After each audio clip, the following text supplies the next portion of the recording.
Selamat datang di Sistem Informasi Manajemen Rumah Sakit UMS. Pada video kali ini, saya akan menjelaskan mengenai fitur apa saja yang bisa diakses oleh peran dokter ataupun perawat. Pada sistem ini, dokter ataupun perawat memiliki hak akses yang sama. Untuk itu, saya akan mencontohkan menggunakan peran dokter.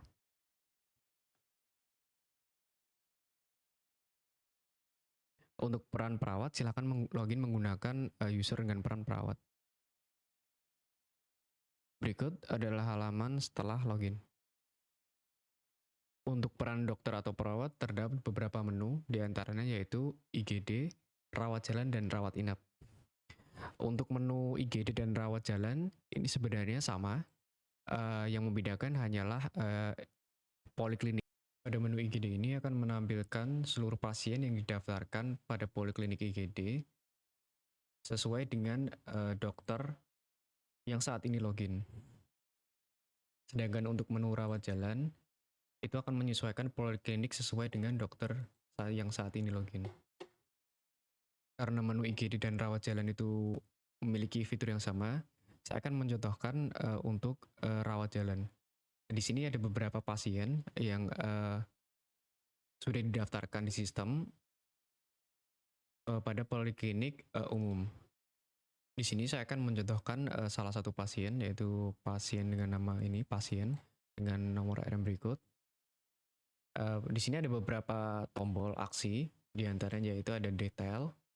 Di detail ini akan muncul informasi singkat mengenai pasien tersebut seperti nama, usia, golongan darah, cara bayar, tanggal registrasi, status periksa, dan dokter, keterangan periksa, dan lain-lain.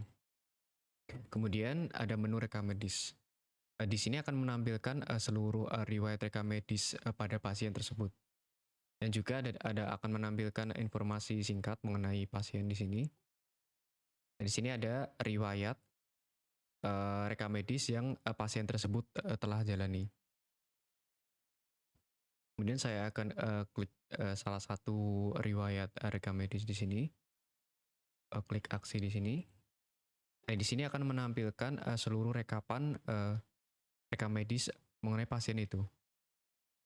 Di sini diantaranya ada daftar riwayat seperti ada pengecekan laboratorium, radiologi, dan lain-lain nantinya. Kemudian di sini ada tombol cetak untuk mencetak satu riwayat pasien ini. Kemudian kembali ke menu awal. Kemudian kita akan melanjutkan aksi yang lain, yaitu di sini ada pemberian swab dan pemeriksaan. Nah, di sini sebagai dokter bisa memberikan swab dan pemeriksaan terhadap pasien tersebut. Untuk menambahkannya, klik tombol di sini, klik tombol tambah swab dan pemeriksaan. Nah, di sini kita bisa inputkan pemeriksaan terkait pasien tersebut. Di sini untuk contoh saja, saya akan mengisikan misalnya 180, dari sini suhu tubuhnya misal 36, kemudian nadinya 70, dan respirasinya semisal 15, dan tinggi badan semisal 170, beratnya semisal 50 kilo. Bisa di sini kesadaran, misalnya kompos mentis, kemudian contoh saja SPO 95, kemudian di sini 15, dan di sini bisa dikosongkan. Tidak semua kolom di sini wajib diisi, hanya kolom yang bertanda bintang saja di sini yang wajib diisi. Kemudian untuk swabnya, di sini kita contoh saja semisal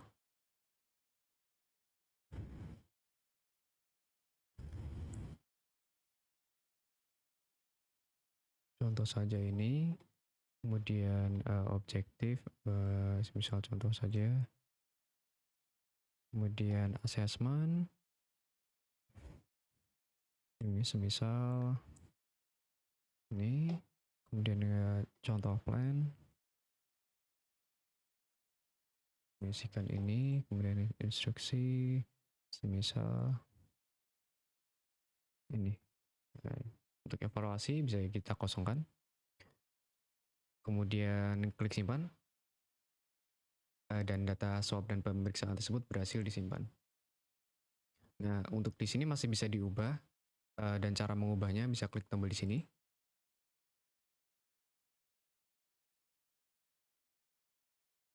Di sini masih bisa kita ubah, semisal beratnya masih kita ubah menjadi 55. Dan ini kolom lainnya juga bisa diubah. Klik simpan. Nah, data tersebut berhasil diperbarui. Kemudian kita kembali ke sini. Di sini ada informasi singkat mengenai apa yang sudah kita inputkan tadi terkait suhu, tensi, nadi, dan lain-lain. Di sini ada instruksi. Kemudian di sini ada petugasnya, siapa yang menginputkan itu, yaitu ini akun sendiri, yaitu dokter umum. Nah, untuk menghapus swab dan pemeriksaan bisa klik tombol di sini, klik hapus, dan apakah Anda ingin menghapus bisa klik tombol iya saja di sini. Nanti data tersebut akan terhapus. Kemudian selanjutnya bisa kembali ke halaman depan, bisa klik tombol di sini. Di sini adalah tombol navigasi untuk menu di halaman depan tadi, di aksi tadi. Ini saya coba klik halaman misalnya soal pemeriksaan, nanti akan kembali ke halaman ini. Kita coba ke halaman rekam medis. Nah, nanti akan diarahkan ke halaman rekam medis, sama seperti menu yang ada di depan. Dan saya kembali ke halaman depan lagi. Nah, di sini saya akan mencontohkan untuk penambahan layanan dan tindakan untuk pasien ini. Di sini ada tombol layanan dan tindakan, klik tombol ini. Kemudian untuk menambahkan layanan dan tindakan bisa klik tombol di sini, tambah layanan dan tindakan. Nah, di sini bisa memilih tindakan medis apa yang akan diberikan kepada pasien tersebut. Bisa klik di sini. Nah, semisal di sini saya akan memilih pemberian injeksi dengan biaya di sini 130. Nah, untuk ICD-9 nanti bisa diisi di sini. Untuk saat ini saya kosongkan saja. Kemudian klik simpan. Dengan ini pasien tersebut sudah berhasil diberikan layanan ataupun tindakan. Dan di sini bisa menambah layanan baru lagi, bisa klik di sini. Misal saya ingin menambahkan satu lagi pemasangan infus, bisa klik sini pemberian infus, lalu klik simpan. Nah, di sini akan muncul lagi. Ada dua layanan yang diberikan oleh pasien ini. Kemudian untuk mengubah bisa klik tombol di sini. Sama bisa diubah di sini. Kemudian untuk hapus seperti biasa bisa klik tombol di sini. Apakah Anda ingin menghapus? Bisa klik tombol ya saja, nanti data ini akan terhapus. Kemudian saya akan kembali ke halaman depan. Kita akan lanjut ke aksi diagnosa. Di sini bisa memberikan diagnosa kepada pasien. Bacanya dengan klik tombol tambah di sini. Nah, nanti bisa diberikan diagnosa di sini. Semisal saja saya akan memberikan semisal ini contoh saja. Nanti ICD-10 juga bisa diisi di sini. Untuk saat ini saya akan kosongkan, kemudian klik simpan. Nah, data tersebut berhasil disimpan.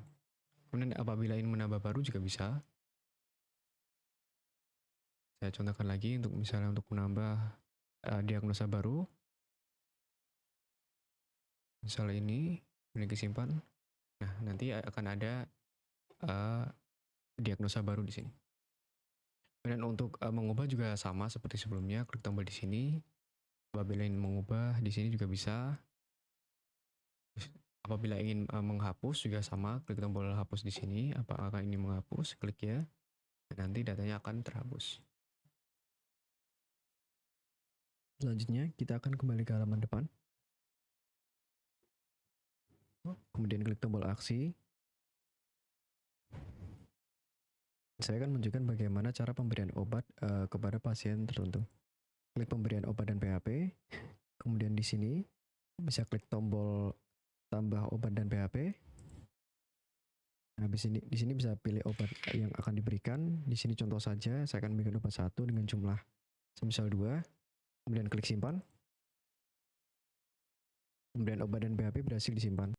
Nah, di sini sudah muncul obat dan atau BAP yang diberikan kepada pasien pada tanggal 22, kemudian unit rawat jalan obatnya obat 1 dengan jumlah 2 yang memberikan dokter atau perawat dokter umum.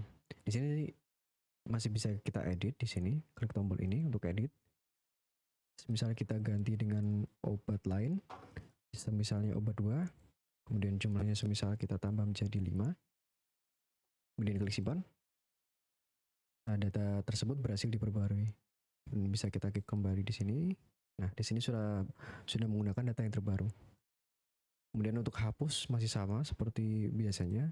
Klik tombol di sini. Apakah Anda ingin menghapus? Klik ya. Nanti data akan terhapus.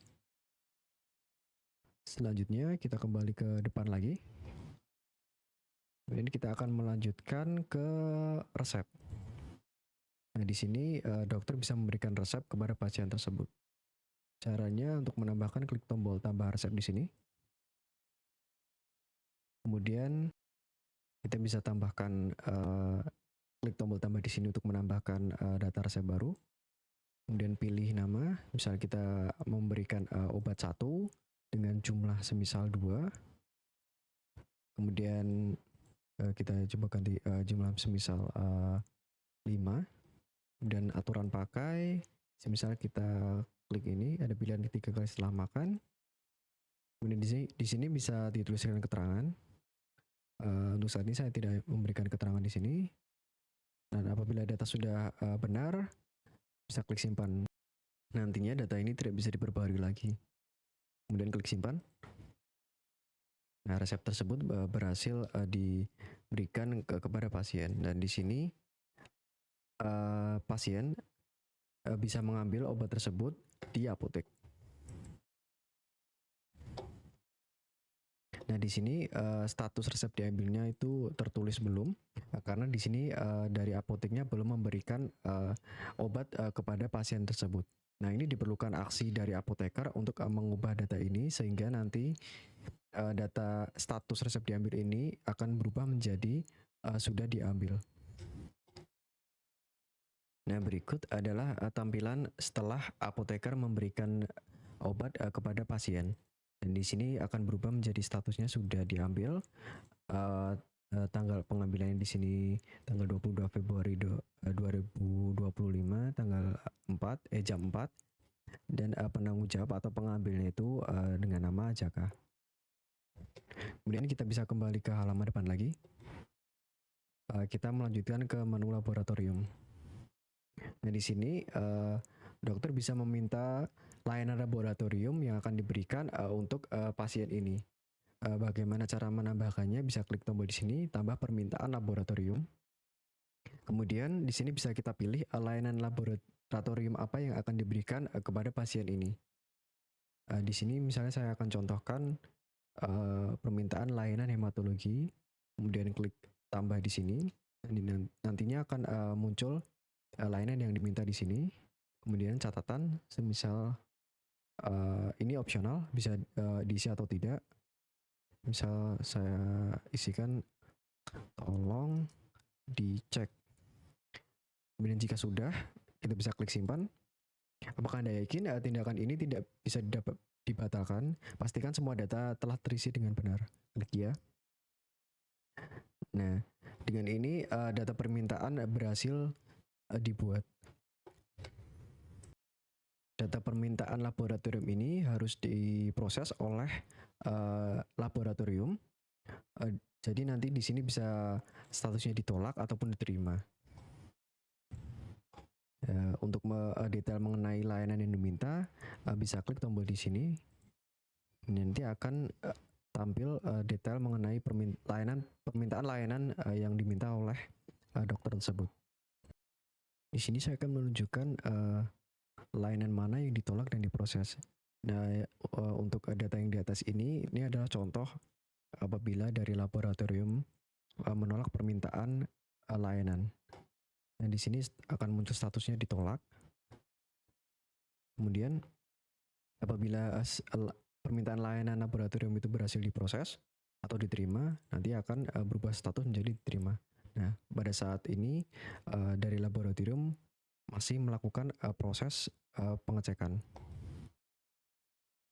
Di sini data sudah berhasil diperbarui dan hasil layanan laboratoriumnya sudah selesai. Dan nanti akan muncul status di sini. Selesai, status di sini, maaf, status di sini selesai.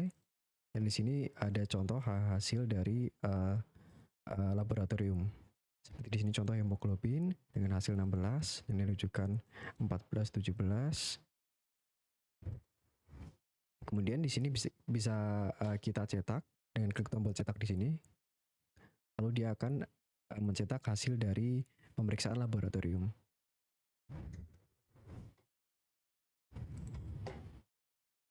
Selanjutnya kita bisa kembali ke halaman depan. Kemudian kita akan melanjutkan ke menu radiologi. Pada halaman ini akan muncul permintaan radiologi yang akan diberikan kepada pasien. Untuk menambahkan layanan permintaan radiologi bisa klik tombol di sini. Kemudian pilih layanan radiologi yang akan diberikan kepada pasien. Untuk contoh saya akan berikan layanan radiologi ini. Kemudian saya kosongkan catatan. Klik simpan. Permintaan tersebut berhasil dibuat. Di sini status masih menunggu, itu berarti dari laboratorium masih belum mengkonfirmasi layanan ini.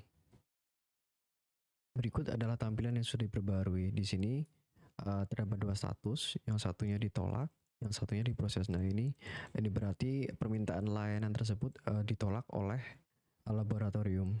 Dan untuk yang diproses ini berarti dari laboratorium masih memproses hasil radiologi ini. Untuk melihat detail bisa klik tombol di sini. Nanti akan menunjukkan detail dari permintaan radiologi ini. Apabila dari laboratorium sudah selesai memproses, nanti akan muncul seperti ini. Di sini adalah hasil dari radiologi tersebut. Semisal di sini ada nama layanannya, kemudian di sini pelaksananya, dan di sini ada hasilnya, keterangan hasilnya. Dan apabila nanti ada gambar akan muncul di sini. Nah, ini masih bisa dicetak dengan klik tombol di sini, klik tombol cetak di atas. Dan nanti akan mencetak hasil pemeriksaan radiologi. Kemudian kembali ke menu awal. Lanjut ke menu surat-surat. Sebelum dua menu sebelumnya kita akan membahas ke menu ke surat-surat. Di sini dokter dapat mencetak beberapa surat-surat seperti surat general concern, surat rujukan, surat keterangan sakit, dan surat keterangan sehat. Saya akan menunjukkan bagaimana cara membuat surat general concern. Klik menu surat general concern. Kemudian akan ditunjukkan halaman seperti ini. Dan di sini kita bisa klik di sini untuk mengedit nomor. Ini sebagai contoh saja. Kemudian klik cetak untuk mencetak surat general concern ini.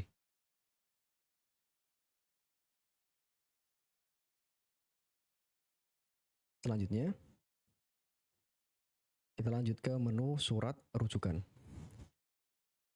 Di sini bisa diedit beberapa isian seperti nomor, semisal contoh saja. Kemudian di sini bisa masukkan contoh kepada rekan sejawat dengan nama semisal Dian Pratama, kemudian di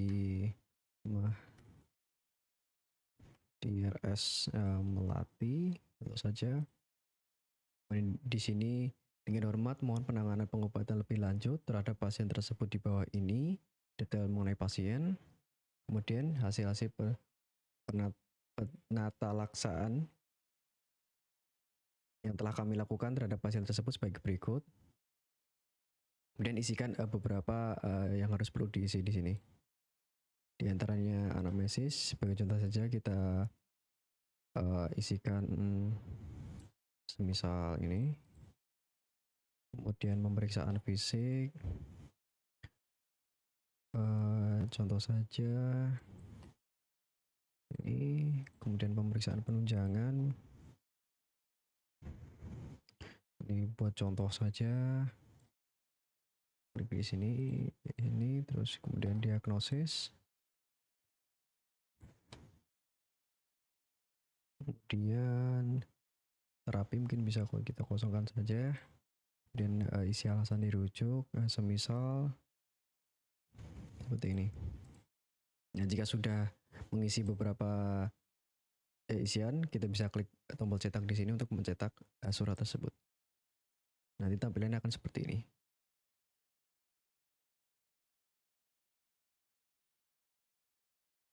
Kemudian lanjut untuk mencetakkan surat berikutnya, yaitu surat keterangan sehat. Klik surat keterangan sehat, kemudian isikan beberapa yang harus diisi di sini, seperti nomor. Kemudian ada informasi yang bertanda di bawah ini, dokter Rumah Sakit Fakultas Kedokteran UMS menerangkan bahwa informasi pasien dan seterusnya. Hasil pemeriksaan fisik kami pada tanggal, kemudian isikan tanggal di sini, semisal tanggal 22 Februari 2025. Kemudian di sini contoh isikan berat badan semisal 60, kemudian tinggi badan 170,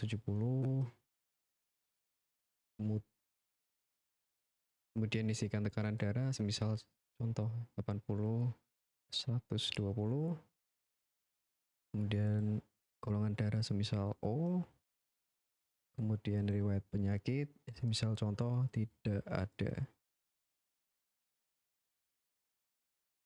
Sini semisal surat keterangan sehat ini digunakan untuk syarat mendaftar sekolah, misalnya ini. Apabila sudah diisi, kemudian klik cetak di sini untuk mencetak surat tersebut.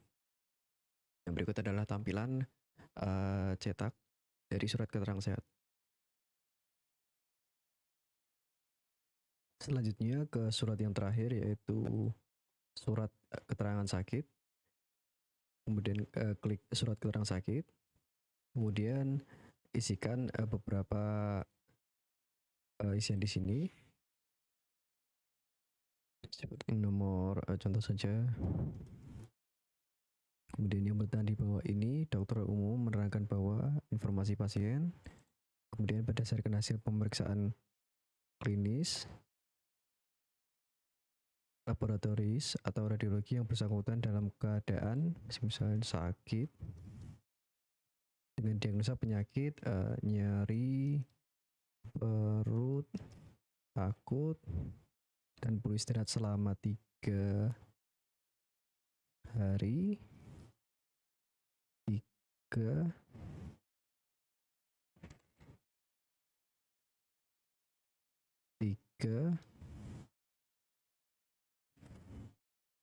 kemudian klik tanggal 22 025 sampai dengan tanggal 2025. Apabila sudah terisi, kemudian klik cetak. Nah, berikut adalah tampilan surat keterangan sakit.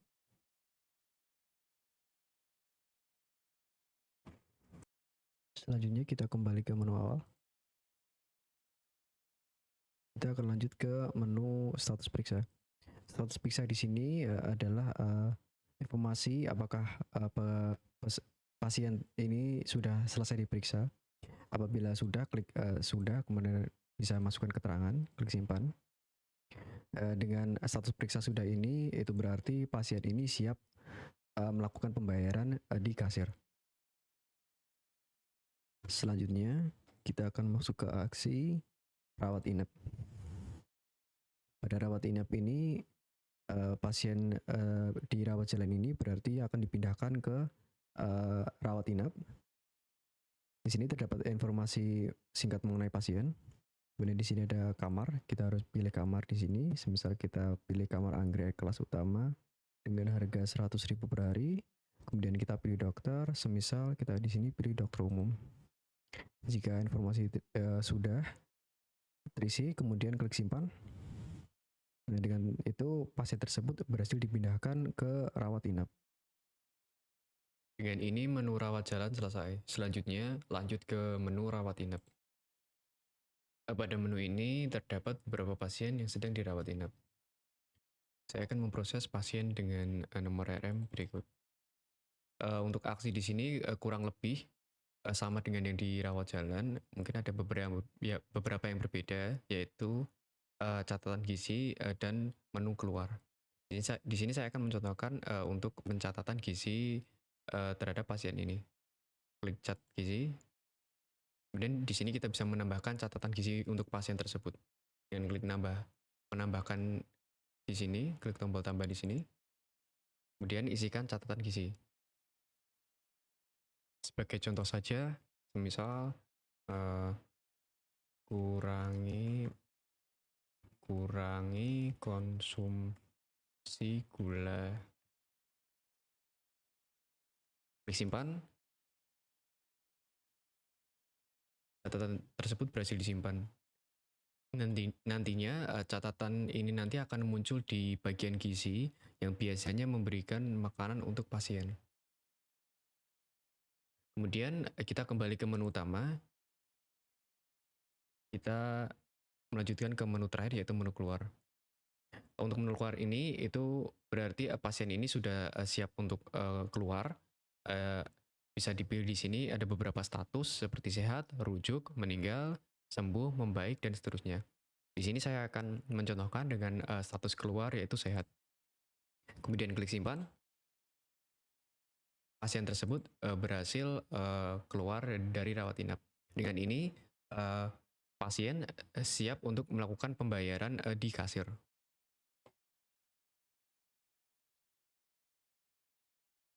Di sini status bayar pasien tersebut belum lunas karena pasien tersebut belum melunasi. Nantinya apabila pasien tersebut sudah melunasi pembayaran, akan muncul seperti ini dengan status lunas.